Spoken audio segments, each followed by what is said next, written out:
I was mentally prepared to die. He didn't know what was going to happen next. He was walking around with a time bomb in him. I think she was starting to feel helpless. That was just like a kick in the stomach to her. The doctor made me feel that I'm in a very unhealthy state. Next, two medical mysteries that defied the experts. Calvin Hill is tormented by terrifying episodes of night sweats, high fevers, and terrible back pain. Doctors can't explain why it's happening, but are convinced that dangerous open-heart surgery is his only option. Right or wrong, live or die, I was either going to end it one way or the other. Then, for 20 years, Joanne Citrone dealt with the embarrassing results of what she thought was a garden-variety hormone imbalance, until she learns that her mysterious condition could have deadly consequences. The worst fear that I would have was that I was going to die. When illness strikes, we look to doctors to give us answers. But what if they can't? For these unlucky patients, diagnosis is a mystery.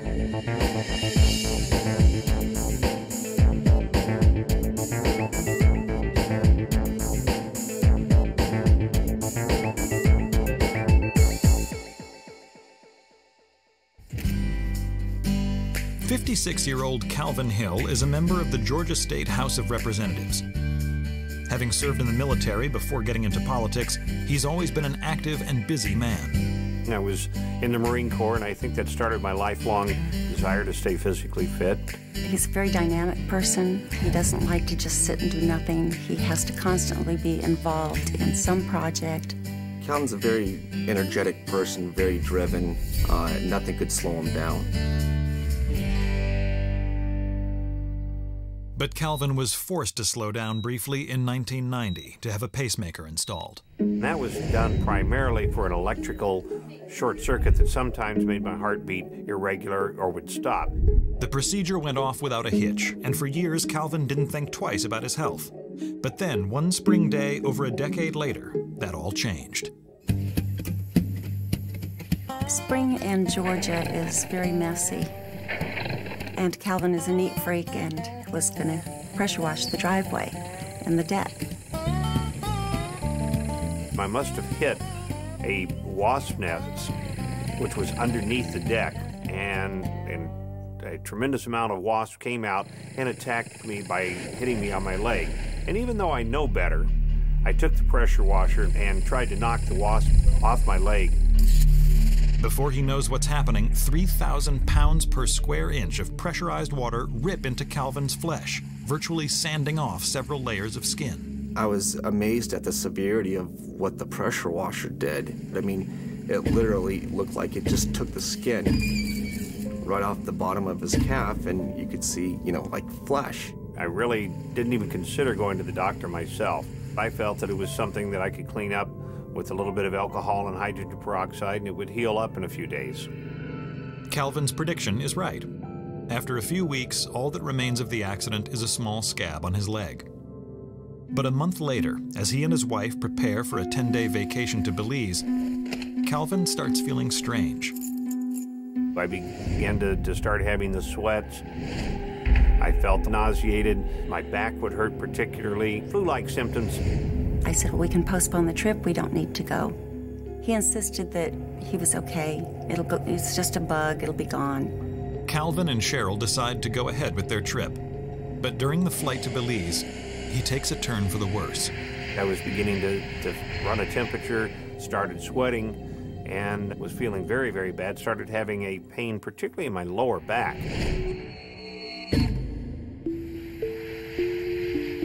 Once the plane touches down, Calvin is so miserable, all he can think about is getting to their hotel. Usually we go to the local place and have a beer and meet all our old friends, and there was none of that. He just went to bed. I was strongly beginning to believe that I did have a kidney stone because of the tremendous pain in my lower back.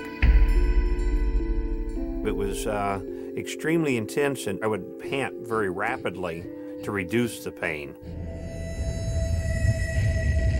Calvin tries to gut it out by staying in bed and taking whatever remedy he can get his hands on. My wife went to the local store and got cranberry juice because I thought, well, flushing my system would help. So I lived on cranberry juice for 2 or 3 days until we exhausted all the juice in that part of the country. And I was not getting better. If anything, I was getting worse. They quickly realize that vacation or no, Calvin needs help. I called our doctor in the States and I said he's got a bad infection of some sort, and he told me we needed to get Cipro, which is an antibiotic. Cheryl manages to track down the Cipro, but it doesn't seem to have any effect on Calvin. In fact, he appears to be getting worse. I would go through a range of different symptoms. My fever would go way up. I would start sweating, shaking uncontrollably, and that's in a place where it's very hot. I was getting quite concerned that I had something much more than the flu. And a few days later, another frightening symptom develops.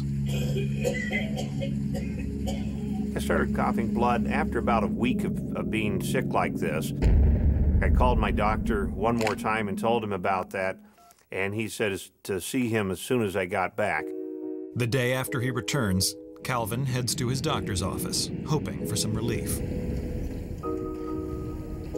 He took some tests, sent me in for an x-ray, came back and said, I have pneumonia. That's why you're coughing up blood, and immediately put me on strong antibiotics to knock it out of my system. Calvin takes the 4-day course of intravenous antibiotics, certain that this should take care of the problem. I made a return visit to my doctor, who took another x-ray, and he was a little puzzled because my lungs did not clear up. So he immediately referred me to a pulmonologist in our area. The pulmonologist said, yes, I had a very severe case of pneumonia and was actually lucky that I had lived through it, and kept me on a high dosage of various antibiotics and treated me over the next month or so. And it seems like the cloudiness in the lungs never totally went away like anticipated. When the doctor would look at his lung x-ray, there was shadows. It was dark in some area, and she attributed that to scar tissue left over from the pneumonia. The scar tissue theory seems to make sense, and over the next few months, Calvin begins feeling better. He figures the episode is behind him. But I thought most everything had gone away. And then that fall, I started having some of the same symptoms. I'd start getting these chills, and then I would break out in the sweats. Some nights they would be very severe, and some nights they would be very minor. He would wake up and his neck would be wet. He kept telling me it's like a sprinkler inside has just gone off. We started putting a towel in the bed because we were changing the bedding every day. He'd sweat through the mattress pad. It was awful. His fever would get really high. It got as high as 104. And once the fever would break, and it would just be gone. Calvin checks in with his doctor about the relapse and is given pain relievers, but they don't help. His symptoms persist, and their patterns remain the same. It was almost a joke to me that when I go back into the doctor, he'd say, you know, what do you feel like? What are your symptoms? And I say, well, read your records from the last time I was here, rather than me re-explaining them or writing them all down again. And then, one day, Calvin experiences an episode that is nothing short of terrifying. I was at a meeting in Atlanta, and all of a sudden, I started feeling extremely ill, again with a pain where I almost couldn't move. He felt flushed and clammy, and the pain in his back was back. It was worse. He could not sit up in his chair at the meeting. So he called his doctor and told him, I feel terrible. Something is definitely wrong with me. And the doctor said at that time to go to the emergency room. Calvin rushes to the emergency room, and after one night of x-rays and tests, he is met by an infectious disease specialist for an examination. He thought that through our various international travels that I may have picked up some sort of strange and exotic disease from another part of the world. And I thought, well, aha, now we have an opportunity to find out what's really wrong with me. So he pulled a tremendous amount of blood work and went to work looking for one of these infectious diseases. But when the blood work comes back, it looks fine. No parasites, no amoebas. And though Calvin is still in pain, the hospital can't find a reason to keep him. After just one night, Calvin is sent home. He was really bad shape. He hurt so bad he couldn't stand up. And that is when he ended up going back to the pulmonologist, and they ordered a CT scan. A CT scan provides a more precise picture than the X-rays Calvin has had previously. The morning after the CT scan, Calvin and I were in bed. The phone rang, and I answered the phone, and it was Calvin's doctor, and she wanted to talk to him. She said, you know, Calvin, get immediately to the hospital, to the emergency room, because you have a pulmonary embolism and you should be hospitalized. I wasn't sure if I was going to live to get to the hospital or not.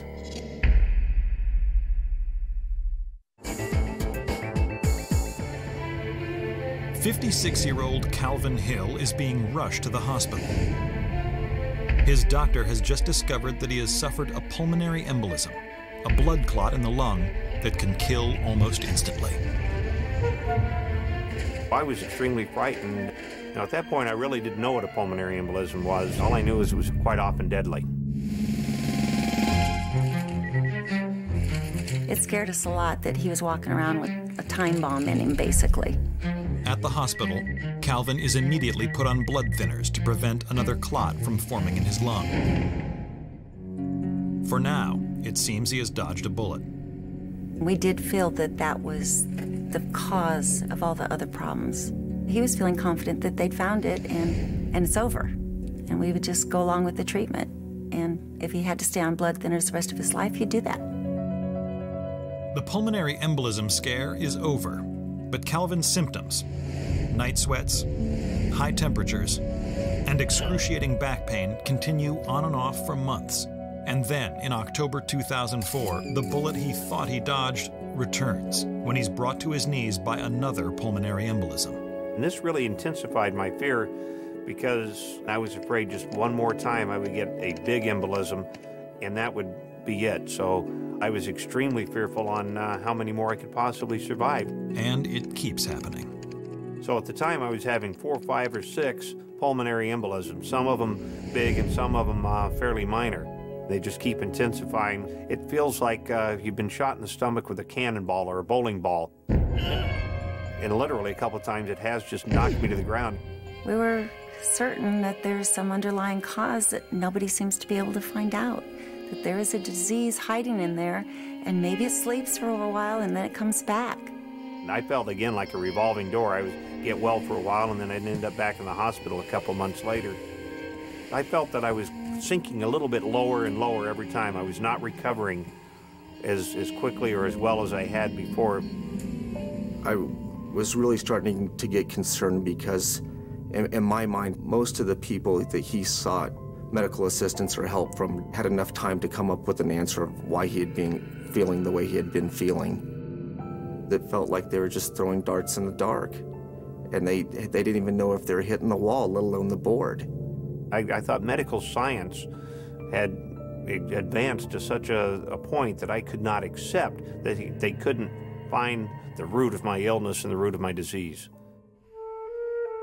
I mean, after a while you think, okay, this is just the way it's going to be forever, and finally I'm going to just die. And I know he was resigned to that. He was over it by then. You don't accept your husband not wanting to live or not thinking he's going to live.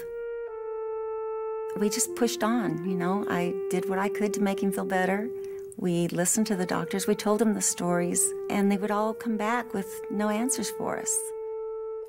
For 2 years, Calvin is on a roller coaster with no answers.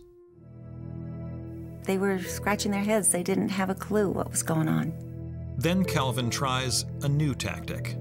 I started mentioning to them the fact that I did have a pacemaker, and the last time my pacemaker was changed out, a defective lead was discovered, and they tried to remove it, but they could not because it had really grown into my heart and into my blood vessels.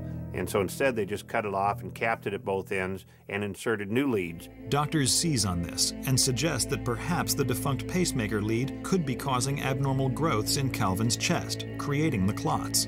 The next step is to meet with a top cardiologist to see if anything could be done about it. He talked about the possibility of an open heart surgery where they filleted these wires out of my body, go back and put in a new pacemaker. He said it had a tremendous downside. He said it's probably about a 60% chance that I would die on the operating table. Calvin is petrified. His odds of living are worse than a coin flip, but he feels like this is his only chance. Going through the heart surgery seemed like, I guess, my only option, my last option of finding out what was causing these pulmonary embolisms and getting it fixed once and for all, right or wrong, live or die. At least I'm getting it over with. I was either going to end it one way or the other.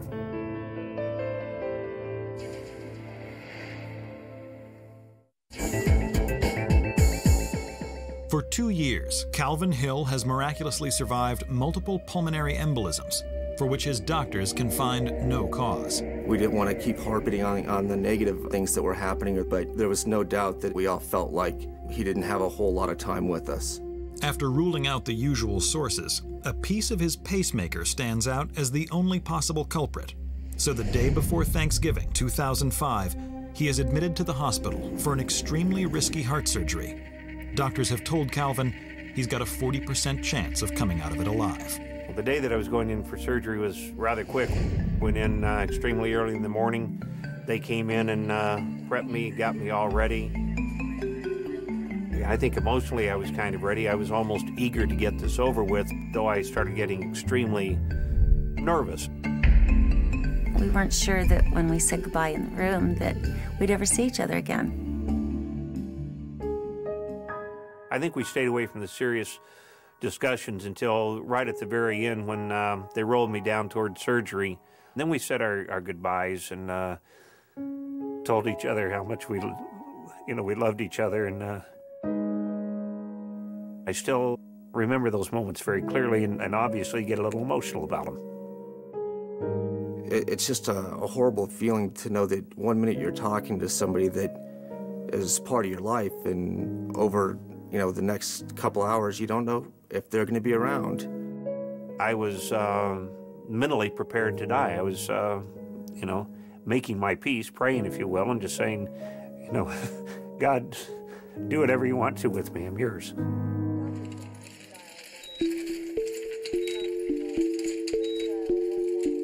We waited quite a while. I'm not sure, perhaps half hour, 45 minutes. And the surgeon was coming, so they were doing the last-minute preparations. He walked into the room, and I think to everybody's surprise, at that point he said, "Stop. The danger of cutting into your heart is too great. I'd probably kill you." And he says, "I don't want to take that chance. I'd rather call off the surgery and halt it." "Does that mean you want to do it tomorrow?" And he said, "No, I don't think we should do it at all." The feeling I think we had was the climax that never came. It was like we built up to this point for so long, and then the surgery didn't happen. You take a deep breath and you think, wow, at least he's here. But again, almost instantly in my mind is, what next? Does he have to live his life like this forever?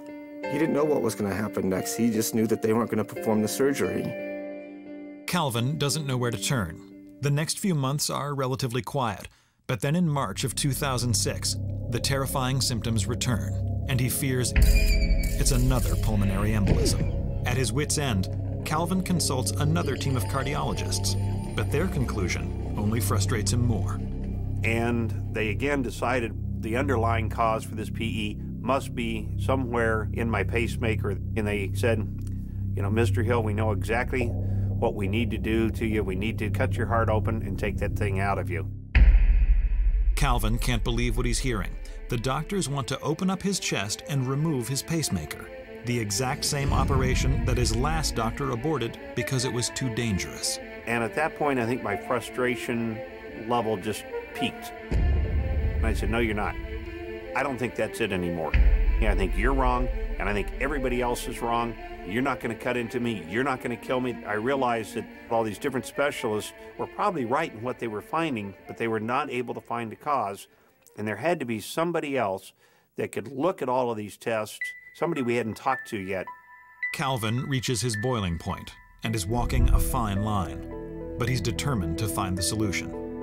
I went to our insurance company and went up as high as I could get and said, "I can't stand this anymore. What I'd like you to do is go to your best doctor or doctors. I don't care if they're in the system or out of the system. Want to find the best doctors in the state of Georgia.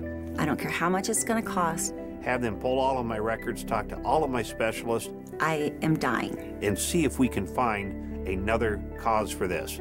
I need to be fixed. During this period of time, they documented about 6 pulmonary embolisms. I was beginning to wonder how many lives this cat had.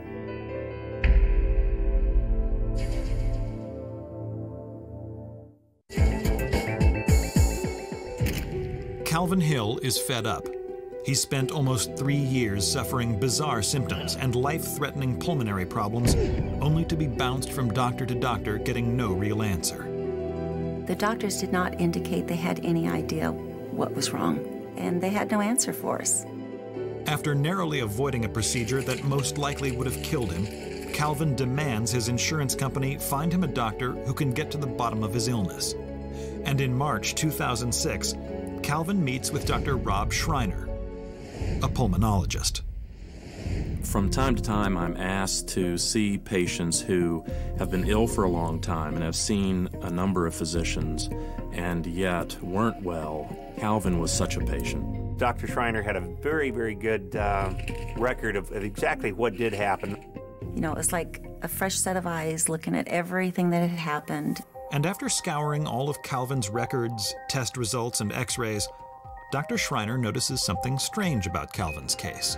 In classic pulmonary emboli, you get huge clots. And those kind of large-size blood clots, or pulmonary emboli, shut off blood supply to the heart and kill you. That's not the type of blood clot that Calvin was having. He was having small blood clots in small arteries of the lung. The picture that was emerging for me was that of a so-called systemic illness, an illness that was affecting tissues and organs all over his body, not just one tissue or one organ. Secondly, I believed it had an inflammatory character. This is a real departure from anything Calvin has heard from doctors in the past. The pattern of Calvin's illness, plus the absence of getting better with medicine designed to treat pulmonary emboli, plus the recognition that I had seen this exact illness in many patients before, all led me to the diagnosis of vasculitis.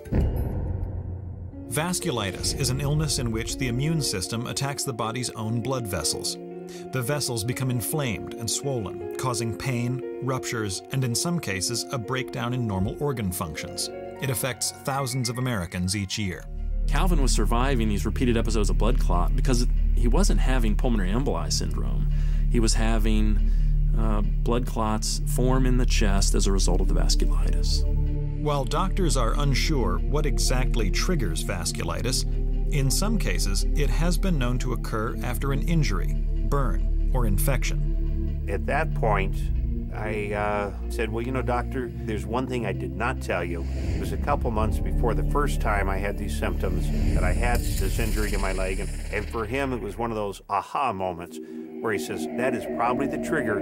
It also becomes clear that the kind of vasculitis Calvin is suffering from is particularly rare and complex. In some patients, there is a blend of 2 or more vasculitis syndromes. And in those patients, we consider them to have this thing called polyangiitis overlap. Poly meaning many, angiitis meaning inflammation of the blood vessels. Dr. Schreiner believes that this complication may help explain why Calvin went undiagnosed for all those years. Calvin saw at least 7 different specialty doctors. I'm not sure that any one of them was thinking about the big picture. They held on tightly to the belief that Calvin had pulmonary emboli, but he was just a particularly unusual case. One thing is for certain, Calvin is extremely lucky that he was diagnosed when he was. I think that if Calvin had continued along the same path and we had not arrived at the one correct diagnosis, Calvin would have had diminishing function of his lungs and other tissues and organs. I think eventually it would have killed him. Dr. Schreiner prescribes Calvin prednisone, a steroid, and cyclophosphamide, an immunosuppressant. These medications are used to calm down his overactive immune system. And I guess it was probably about 6 months later that I realized, hey, I'm feeling pretty good. And all those symptoms seemed to have gone away. Today, Calvin is feeling better and hopeful that he has a long future ahead of him. Calvin did what all of us should do. If we're doing what our doctors are asking and we're undergoing tests, but we aren't getting better, we've got to advocate for ourselves.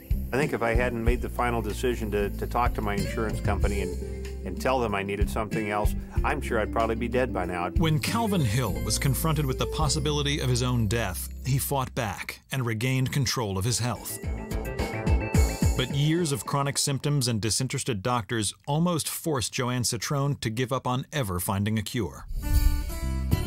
Joanne Citrone was the baby of her family, an upbeat and healthy kid brought up in a tight-knit Italian family in New Jersey. As a child, I loved to play sports. I was very athletic, enjoyed playing basketball. She was a beautiful child, lots of fun. And just like many young women, Joanne first starts her period at age 13. But 2 years later, something strange happens. At the age of 15, my menstrual cycle stopped. It was kind of devastating. Everything was going so normal. Why did this stop? At first, I thought, well, this is just temporary. But after quite a lapse of her not getting her period, I knew something wasn't right. And I made the first appointment to our gynecologist. The gynecologist runs a battery of tests and performs a full exam. The pap smear was normal, but the blood test did reveal a high level of testosterone in my bloodstream. Testosterone is a hormone that is responsible for the development of masculine characteristics. Mostly produced in the testes in males, smaller amounts are produced in a woman's ovaries. The doctors said, you really should take her to an endocrinologist, and that's what I did. He went over the blood work that the first doctor performed on me and stated that they were going to run some more tests. The endocrinologist felt that putting her on a mild birth control pill would stabilize her period and bring it back to when normal.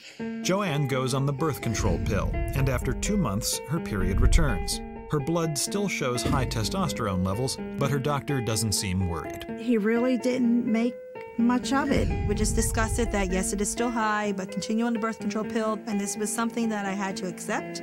After a few more months, Joanne's period is coming regularly.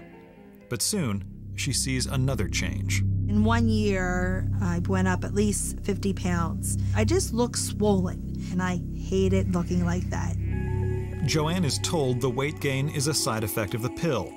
And though she exercises daily and watches her diet, nothing changes. I myself couldn't understand it. You know, she went to Weight Watchers for many years, and she still wasn't losing any real weight. I joined the gym. I was doing aerobics. And it was just such a slow-moving weight loss. Then another embarrassing symptom begins to develop. Body odor. I was told the body odor was from being a teenager, being more active. I didn't feel myself or see myself sweating anymore. I would try every deodorant possible and just didn't seem to help. And when Joanne turns 17, another bizarre symptom appears. Brown spots on the back of her neck, elbows, and knees. It actually looked like my elbows were just filled with dirt. And that was very embarrassing because people would comment, "Oh, do you have dirt on your elbows?" I said, "No, this was my color." And they was like, "Oh." I first noticed a couple brown spots. I couldn't figure it out. My mother told me to use lemons, rub lemons on my elbows to just decrease the color. I thought that lemon, being acid, would lighten the color of her elbows. And that's what I did, and it didn't work. Joanne checks in with her endocrinologist every 3 months for blood tests, and she tells him about the disturbing changes her body is going through. And when I would ask him about the other symptoms, he would try to just figure out ways to help me persevere with them. This is really the most difficult thing for me as a mother. You know, you go to a doctor, they're telling you, oh, everything is, you know, it's just a little high, but there was no treatment to be done for her. Joanne accepts her doctor's findings and goes through college just managing her symptoms day to day. At age 22, she meets Scott Citrone, and they begin a 3-year romance. Scott and I were forming a really nice bond together as a couple, and there really wasn't any reason to worry about any type of symptoms I was having. She never made a big deal about her doctor's visits. She did tell me about the high testosterone level, but the other symptoms were not real visible to me at the first. You know, she looked and seemed normal, healthy. I wasn't concerned about it at all. In June of 1996, Joanne and Scott marry. A few months later, Joanne stops taking the pill for the first time in 10 years. I was told a high level of testosterone might affect me when it's time to have a baby, but it's not a big deal because, you know, you're on a good track receiving menstrual cycles. When I'm told nothing's to worry about, I just move on and don't worry about it. 1 month goes by with no period and no pregnancy. Joanne isn't expecting immediate results, so she and Scott remain patient. But then, one day, she notices something disturbing. Whiskers started popping out. I did not feel like I was an attractive wife. And when I talked to the doctor about that, he says it's very common for when you reach a different period of time in your life. But I was only 26 at that time. A girl puts makeup on and you hope that your lipstick is on right. Imagine worrying, I wonder if I have a new hair that just appeared. Anytime I would see a stray hair, I would pluck it. Every night, it was just something she had to do before she went to bed. Months go by with no periods and several negative pregnancy tests. Joanne's doctor tells her to check her temperature daily to track her ovulation. He also prescribes Clomid, a fertility drug used to induce ovulation, but nothing works. I think she was starting to feel helpless. Why is this happening to me? It was heartbreaking to hear your daughter with such a plea.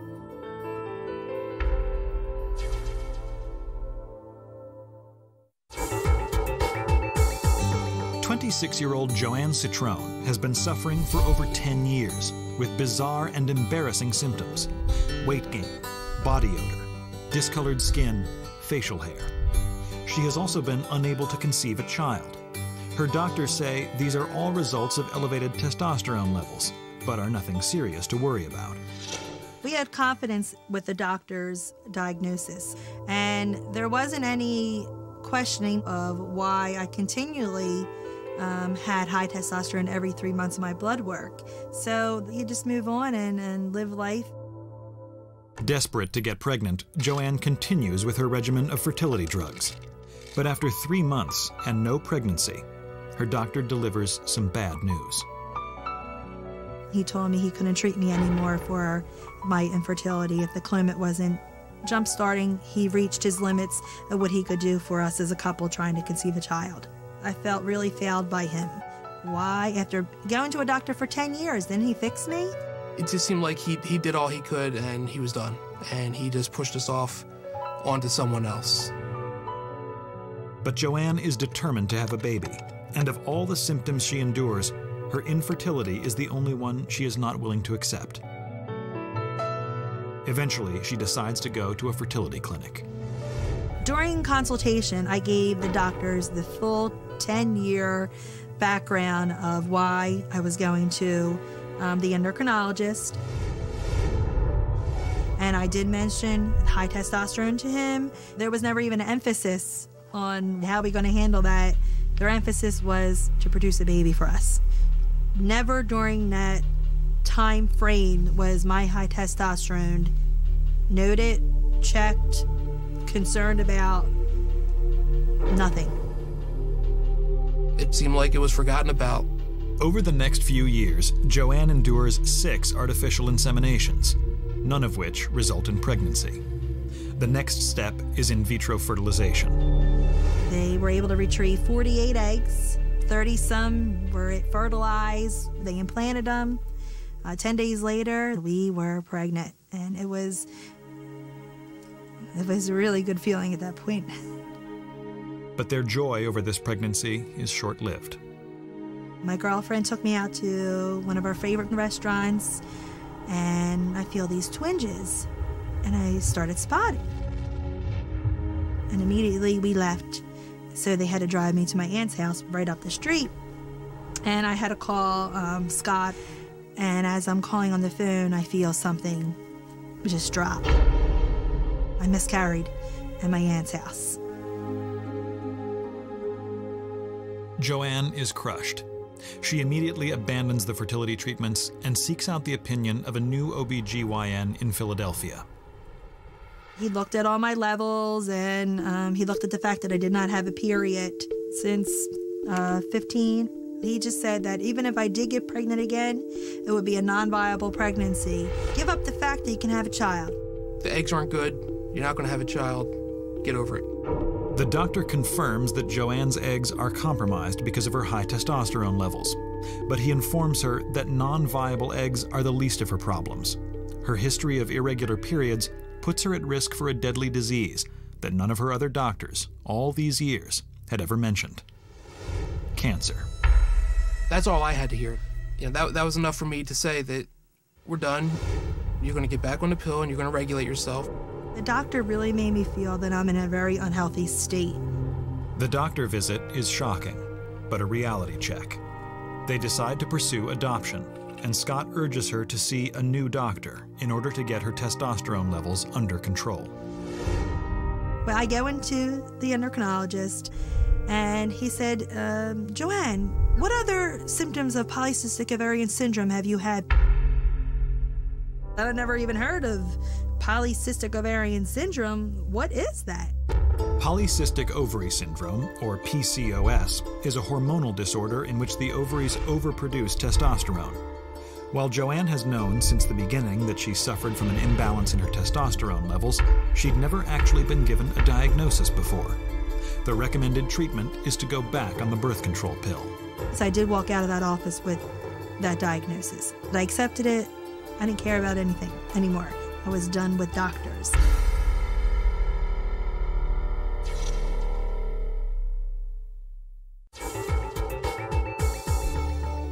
Joanne Citrone is eager to put over 10 years of infertility and other bizarre symptoms behind her. In 2001, she and Scott adopt a son, and 3 years later, she's ready to give him a sibling. But Scott is still concerned about her testosterone levels and the chance that she might be at risk for cancer. I finally said that, you know, if there's a chance that you're going to not be around to help me raise this child, no, we're not going to do it. The only way we were able to start proceedings for our second adoption was that if I saw another doctor. Because in his mind, I was going to get cancer if I did not take care of my high testosterone issues. Joanne is loath to get back on the medical merry-go-round. But then her mother, Connie, comes across an article in a magazine featuring a doctor who specializes in polycystic ovary syndrome, or PCOS, the hormonal condition Joanne believes she has. As I read this article, I became very, very excited. I couldn't wait till Joanne returned home. As soon as she got in the door, I said, "You have to call this doctor." I said, "Mom, I'm done with the doctors. I don't want to do it." A couple days went by, and that article sat right on our kitchen table. It was like drawing me. Joanne soon makes an appointment with Dr. Catherine Sharif, the specialist featured in the article. Joanne told me that she had been told for years that she had very high testosterone levels, but not where it came from and what to do about it. There is no normal situation where a woman would have a high testosterone level. Normal is probably under 50. Joanne's testosterone was probably the highest I've ever seen in 10 years of practice. Joanne's testosterone tops the charts at 107. And after reviewing her records, test results, and performing a thorough exam, Dr. Sharif confirms the PCOS diagnosis. But she also tells Joanne something she'd never heard before. She had high insulin levels. I don't think anyone had ever explained that to her. Women with PCOS commonly have high levels of the hormone insulin. This can lead to high testosterone, menstrual problems, and weight gain, among other things. The brown patches on the back of the neck or on your knuckles, knees, or elbows are classic for very high insulin levels, which we call insulin resistance. And she said, well, it's a good chance that if you start this insulin-resistant medicine, that you'll be able to get a period on your own. Joanne takes the medication for 3 months and then returns to Dr. Sharif's office for a checkup. My insulin numbers went down, but my testosterone still remained high. She couldn't believe it because she was feeling so good. She had lost some weight, and that was just like a kick in the stomach to her. When I saw that Joanne's testosterone hadn't changed in 3 months, I thought she may not have polycystic ovary syndrome, because if it was coming from her ovaries, the testosterone would have dropped with the treatment. I mean, I have nearly 1,000 patients now, and the testosterone always drops in 3 months. Something didn't match up. Dr. Sharif is beginning to think that perhaps Joanne does not have PCOS at all, and that her high testosterone is coming from somewhere other than her ovaries. She decides to try something. She prescribes a different drug, a steroid called dexamethasone. If it works, Dr. Sharif will have isolated the source of the testosterone and have a new diagnosis. After 3 months of taking this tiny dose of steroids, Joanne started to get periods and her testosterone level dropped dramatically. And then I knew exactly what she had. It confirmed the diagnosis of non-classical congenital adrenal hyperplasia. Non-classical congenital adrenal hyperplasia is caused by an enzyme deficiency in the adrenal glands located on top of the kidneys, which secrete the hormones cortisol, aldosterone, and tiny amounts of testosterone. Normally, this enzyme helps to keep hormone production in balance. In Joanne, the enzyme wasn't functioning, which led her adrenal glands to produce more than double the amount of testosterone that she needed. While not as problematic for men, the excess testosterone in a woman can result in body odor, weight gain, facial hair, and in some cases, infertility. It's an amazing feeling to finally have an answer to that underlying question we've been wanting to know for years now. Finally having a diagnosis is a load off both of our minds. But Joanne still wonders why it took her so long to get the right treatment. I think the reason that congenital adrenal hyperplasia goes undetected is, number one, it's very rare, and number two, it's really hard to understand the pathways that lead to it. The critical clue was discovering where the testosterone was coming from and realizing that Joanne did not have the more common PCOS. Polycystic ovary syndrome can be confused with non-classical congenital adrenal hyperplasia. Both women have high levels of testosterone. One is coming from the ovaries and the other is coming from the adrenal glands. But you can't tell that when you look at someone. There's no bad hormones or good hormones. There's only balances of hormones. If you don't have a balance of hormones in your body, you have all kinds of problems. If Joanne had not been diagnosed, her chances of developing diabetes, high blood pressure, and endometrial cancer were high. But now that she's on the proper medication, Joanne's progress has been excellent. Her symptoms are a thing of the past, and it might even be possible for her to conceive in the future. My testosterone reduces every time I go for my blood work. Everything seems to be getting back to normal, and she's energetic, she's happy, she feels healthy again, and it's amazing the difference in her. I feel like I have been rejuvenated with my body. My mind is at ease.